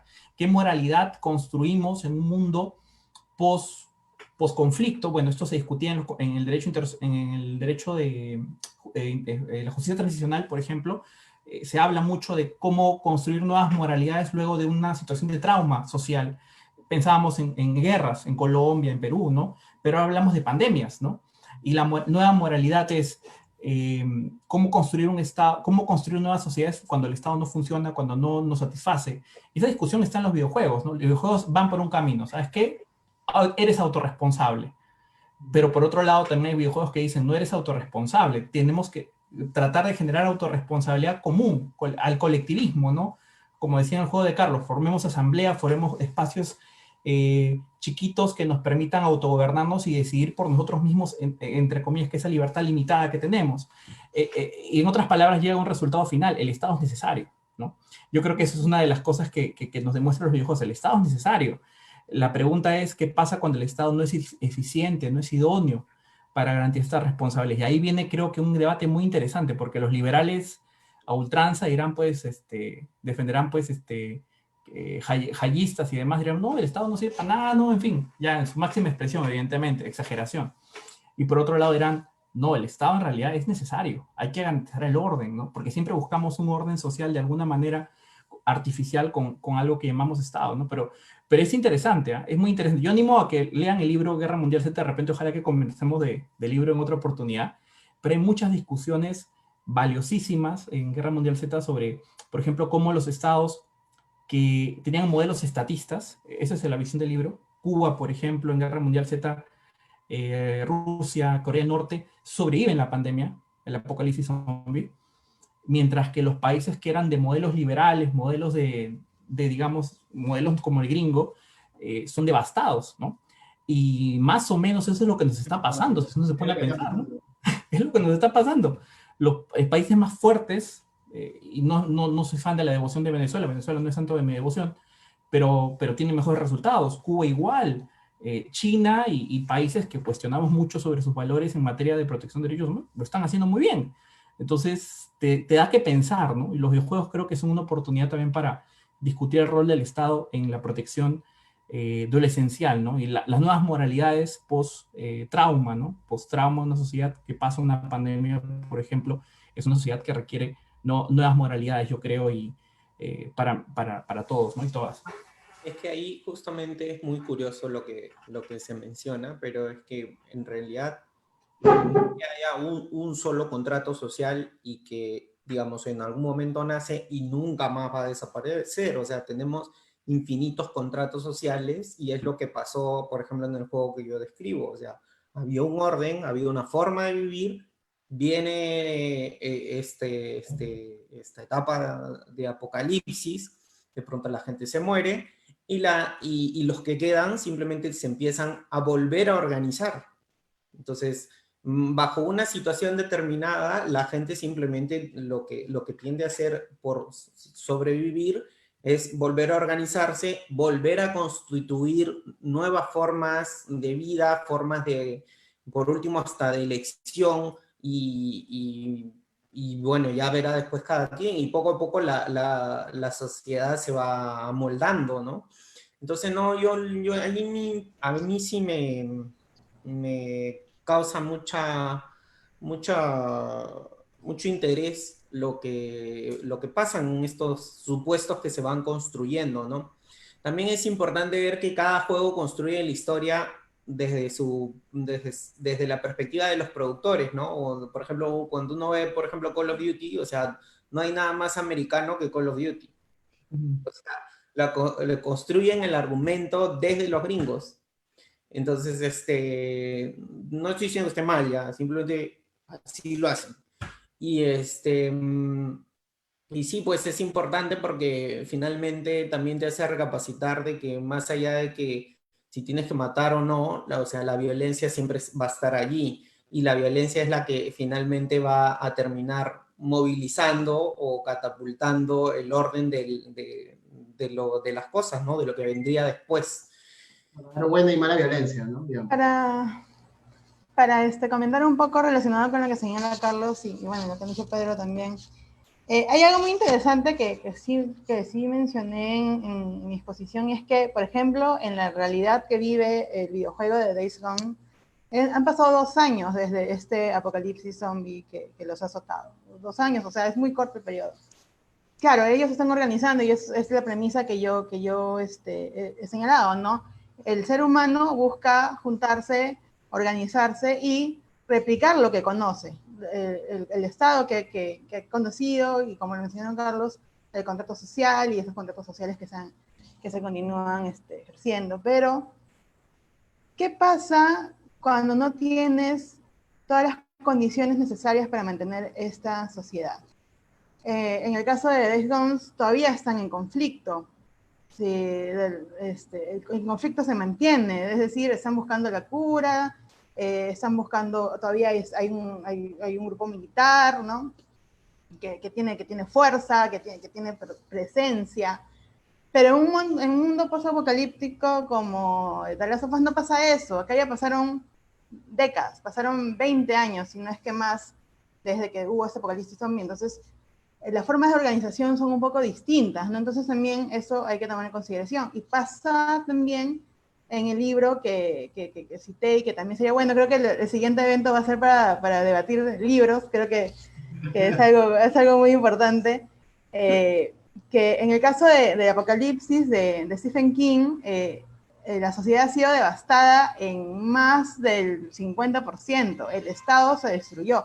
Te cuentan cómo los líderes van cayendo. Entonces, sabes que no existe nada más y lo que tú conoces es tu realidad, es cómo tú has logrado sobrevivir y tú cómo te estás movilizando para saber qué vas a hacer. Entonces, los personajes, y pasan de las sofás, los personajes migran, caminan, buscan, conocen otras personas que han sobrevivido, se juntan y finalmente se organizan, ¿no? Algo muy importante, organización y gobierno, forman asambleas, en este caso, como también lo mencionó Pedro, en el libro lo señalan, ¿no? Si bien en The Last of Us no se ve cómo cómo se inicia esta organización, pero en el libro sí, de Stephen King, sí señalan cómo se forma el comité, cómo deciden cómo se van a organizar, cuáles son las leyes que van a tener, esta prohibición de no asesinarse entre ellos, y pasan cosas así, ¿no?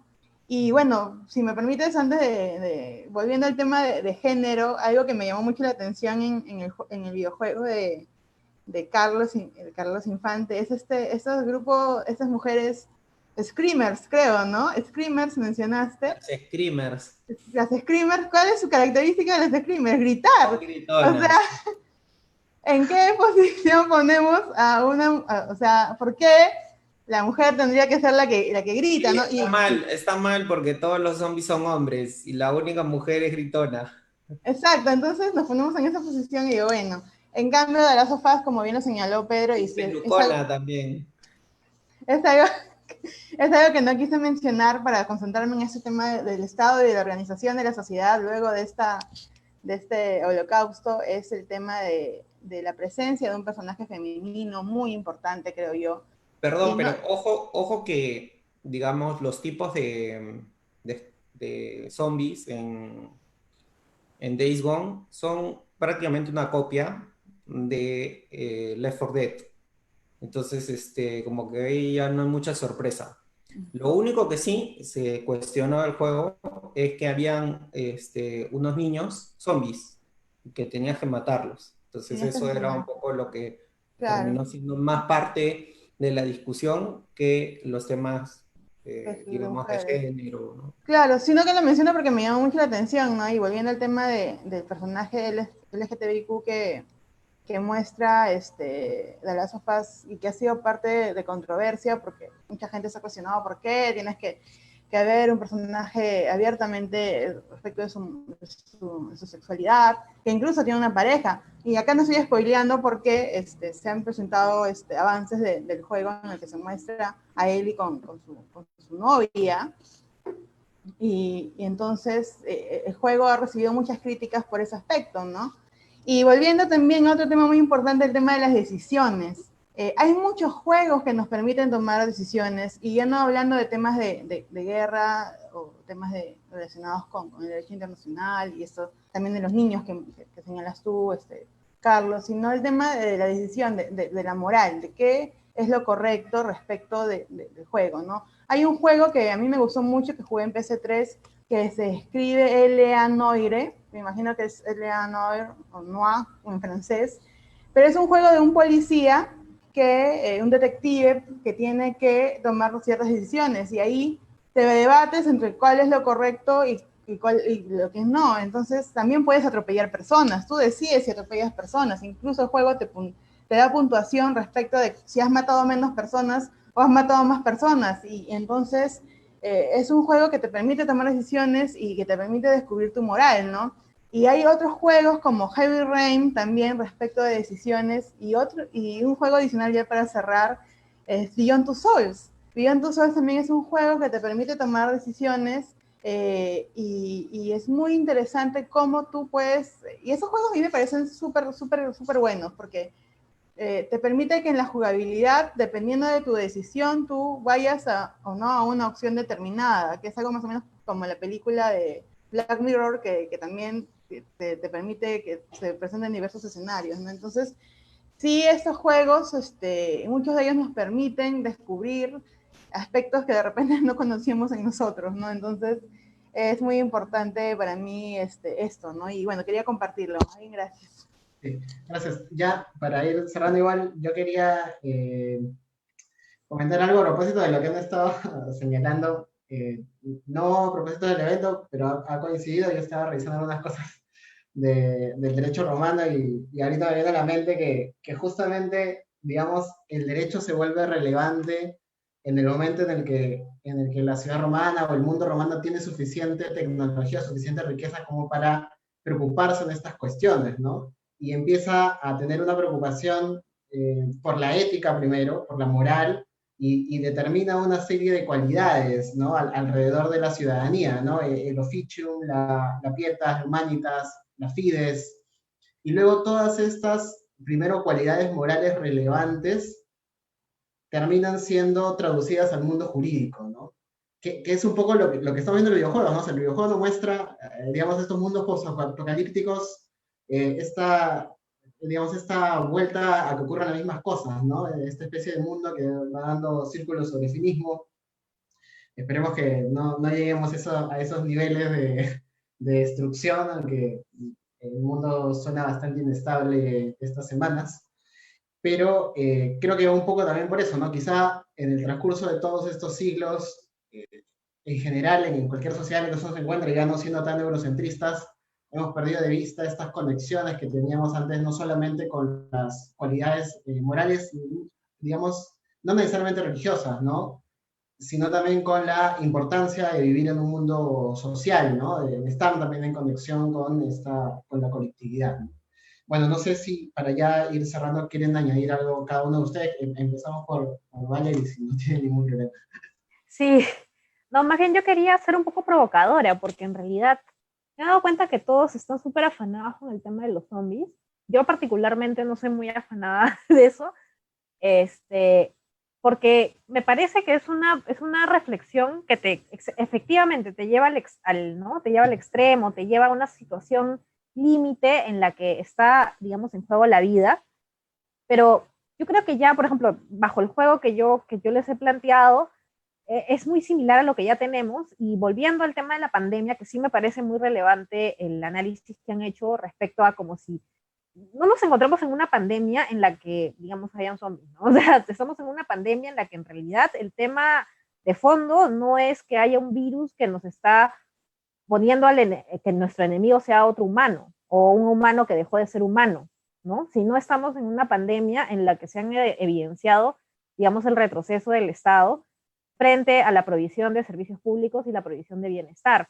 Y finalmente es un Estado que se ha demostrado que está al servicio de las grandes empresas, ¿no? Que es una cosa llamada neoliberalismo en su etapa, en la última etapa del capitalismo, ¿no? Entonces, volviendo al tema, o sea, a mí me parece que la reflexión sobre los zombies es muy interesante pensándolo y de forma idealista, ¿no? O sea, desde una perspectiva idealista en la que la raza humana ha dejado de tener conexión prácticamente con toda la materialidad que ha producido, porque esta reflexión sobre la tecnología, ¿no? La tecnología, la vacuna, el producto de la humanidad para colonizar la naturaleza y ponerla en su servicio, ¿no? Que es finalmente la economía. Entonces, siendo provocadora, yo les diría, bueno, pero, o sea, la situación de los zombies es súper chévere, digamos, pero es súper idealista, porque es una situación que no sabemos a la que sí vamos a llegar realmente.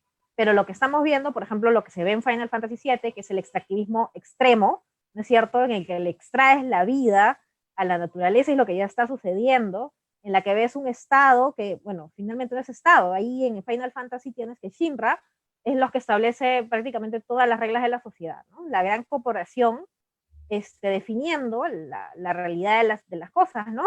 Definiendo las reglas de juego.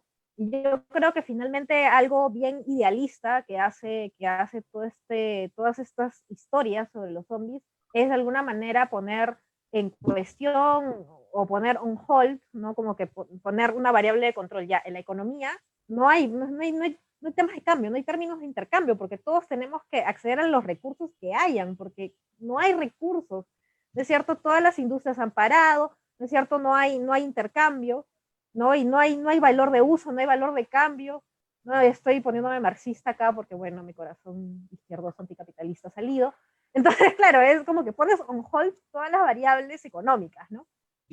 Pero yo creo que la pandemia que existe efectivamente ahorita nos está haciendo notar de que el capitalismo ha tenido este desarrollo que ha generado que el Estado esté al servicio de las grandes empresas, tal cual Shinra se alimenta de prácticamente toda esa sociedad para generar extraer esta energía y mantenerlos ahí, pues, ¿no? Con sus postíbulos, con su zona rosa, con sus tragamonedas que los tienen, en fin, ¿no? Y claro, es un poco incómodo pensar eso, ¿no? Es un poco incómodo pensar en, oye, la verdad es que estamos en esto como en un videojuego que me habla de, que parece Avatar, pero no es tan Avatar, ¿no? O sea, como que, y claro, por eso es que es tan llamativo finalmente pensar en esta situación límite que es totalmente idealista, ¿no? En la que no hay nada, realmente ya pues es como la purge, ¿no? O sea, es la purga extendida a toda la cotidianidad, porque puedes matar, porque finalmente está en defensa tu vida. No, no es una cuestión tanto de la sobrevivencia, es totalmente individualizada porque tienes que estar contra todos, es un todos contra todos, es el estado de naturaleza de Job, prácticamente, ¿no? Y por eso es que finalmente, claro, cuando sobrepasas, ¿no? Ya pasaste esta situación ideal, no por ideal de lo mejor, sino ideal de que es completamente pues imaginada, de que la sociedad, el ser humano realmente deja de ser ser humano y se convierte en un zombie que quiere matarte, ¿no? Pero, y cuando te das cuenta de que en realidad la sociedad ahorita ya está configurada para plantearnos a unos como enemigos de otros, ¿no? A través de un individualismo radical, a través de una economía de mercado, ¿no? Que impulsa el emprendurismo como la persona, no sé, pues, ¿no? La persona como sí misma es la mercancía, ¿no? La competitividad laboral, la explotación. Ya no pensamos en eso, ¿no? Entonces, bueno, quería ser provocadora desde ese sentido, ¿no? Para, de repente también es otra mesa más, no sé. Lo que te pasa ahí es No, que, mira, por muchas gracias, ejemplo, Valeria. A ver. en el caso de Days Gone, que te invito a que lo juegues, porque si escucharas Radio Libre Oregon, tal vez te sentirías identificada con el juego que he estado comentando. Entonces, hay que vivir la experiencia, ¿no? Para poder un poco extrapolar, ¿no? Y comentar, ¿no? Ahí, por ejemplo, en Radio Libre Oregón hace varias cuestiones hacia el Estado americano y cómo enfrentó la pandemia. Y culpa en muchos casos al consumismo, al capitalismo, ¿no? Pero como te digo, en el juego hay diversas expresiones, ¿no? Desde los más fachos hasta gente que, sin dejar de ser nacionalista, trata de dar algún discurso en contra de el orden preexistente. Entonces, sí, o sea, resulta, no pasa. Ahora finalmente, estamos inmersos, ¿no? Dentro de todo el modelo que explicas, porque todos los años salen juegos, y este juego es del año pasado, y Celia ha comentado un juego de este año, y Tamani seguro se va a comprar el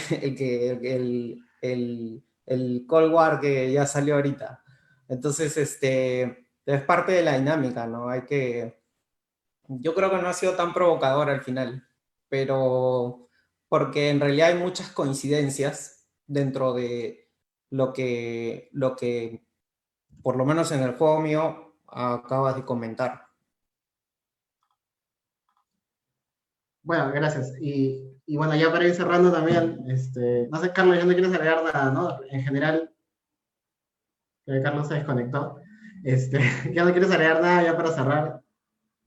No, no, no, que pues nada, que el evento ha estado muy bonito para mí, ¿no? Espero que otro día podamos conversar de otros juegos o de repente hacer un streaming ahí con Pedro, que también le gusta Call of Duty, a ver si en tríos nos va bien en el Warzone.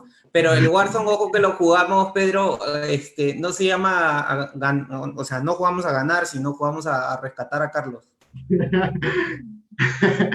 Bueno, vamos a seguir con Pedro, a ver, para... Nada, de verdad que agradezco en realidad la invitación porque es un sano pretexto hablar de videojuegos para hablar de todo en realidad. O sea, yo creo que cuando empezaba a hacer notas para hablar hoy, que tuve básicamente hoy en la tarde conversando y decía, puedo hablar de justicia transicional, podría hablar de construcción de memorias, podría hablar de derecho internacional, de CAN y de CAE, tantas cosas al mismo tiempo, ¿no? Bueno, y en realidad, comentando un poco lo que han dicho, o sea, todos, creo que los videojuegos son una oportunidad, ¿no? Son una oportunidad para, así como lo son las películas, así como es la literatura, para discutir el mundo que somos y el mundo que queremos ser, ¿no? El mundo que somos, el mundo con desigualdades estructurales, con problemas de acceso a la justicia y tantas cosas, y el mundo que esperamos o seremos también, ¿no? En estos aspectos, creo que los videojuegos son muy útiles en este sentido, ¿no?